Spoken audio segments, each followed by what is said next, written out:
బాధ్యతలు. ఎవరమ్మా బాధ్యతలు?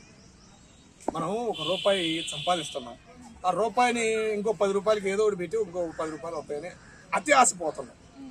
మనం అయిన వాళ్ళకి ఇచ్చుకుంటే ₹1 ఇస్తాడులే అనే ఫీలింగ్ పోయింది. అయిన వాళ్ళకి ఇవ్వట్లేదు, వడ్డీలకి. ఏదైనా వడ్డీలకి ఇచ్చేవాళ్ళమ్మా. 10,000 జోబులో ఉన్నాయి అనుకో, మనోడేలే అని చెప్పేసి ఒక 5,000 వడ్డీకి ఇచ్చేవాళ్ళు. ఇప్పుడు ఇస్తున్నారా? ఇవ్వట్లా. ఏం చేద్దాం? ఆ డబ్బులు అర్థం కాని పరిస్థితుల్లో ఇట్లాంటి వాళ్ళు పుట్టుకొస్తున్నారు, వాళ్ళని నమ్మి పెట్టేస్తున్నారు, మునిగిపోతున్నారు. తప్పులేదమ్మా. ఇట్లాంటి వాళ్ళు మునిగితేనే అయిన వాళ్ళు ఎవరు, మంచి వాళ్ళు ఎవరు అనేది సొసైటీకి తెలిసిద్ది. ఇలాంటి తప్పులు జరిగితేనే మనోడ్రా అనేది అప్పుడు గుర్తొచ్చింది. కానీ నలిగిపోతున్నారు. ఒక్కడిని చూసి ఇంకో ₹1, ఇంకో 10 రూపాయలు పోగైతే ఒక ఇల్లు కొనుక్కుందాం, ఒక సెంటు కొనుక్కుందాం అంటారు చూసావా? అట్లాంటి వాళ్ళు మునిగిపోతున్నారు.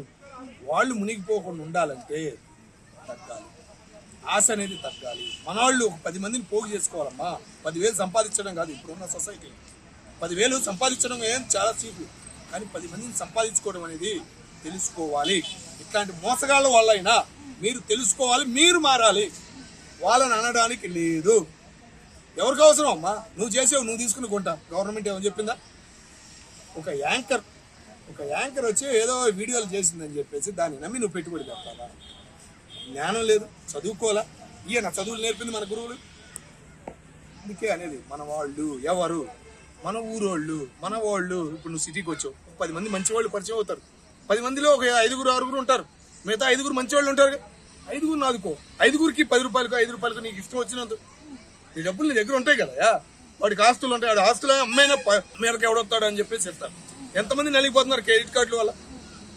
నలిగిపోవడానికి కారణం మీరేగా. అదే అయినోడికి డబ్బులు ఇస్తే ఆ క్రెడిట్ కార్డు జోలికి వెళ్ళడుగా, ఆ బ్యాంకు జోలికి వెళ్ళడుగా. రీసెంట్గా నిన్నే ఒక వీడియో చూసి ఒక శవాన్ని తీసుకొచ్చి బ్యాంకు పరమ దైత్రులు ఎవరంటే బ్యాంకు వాళ్ళు.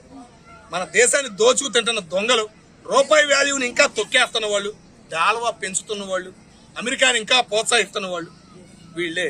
44 కుటుంబాలమ్మ, 44 కుటుంబాలు ఒక నిర్ణయం తీసుకుని మన దేశం మనకు వచ్చేసి మన దేశాన్ని బాగు చేద్దామన్నా కూడా ఈ బ్యాంకు వాళ్ళు ఆపిన ఒక కఠినమైన నిర్ణయం వల్ల ఎన్ఆర్ఐ వాళ్ళు, మన దక్షిణ భారతదేశానికి సంబంధించిన ఎన్ఆర్ఐ కుటుంబాలు ఆగిపోయి ఇప్పుడు అమెరికా వాళ్ళు ఎన్నో పెడుతున్నాడు ఆ తాస్తు.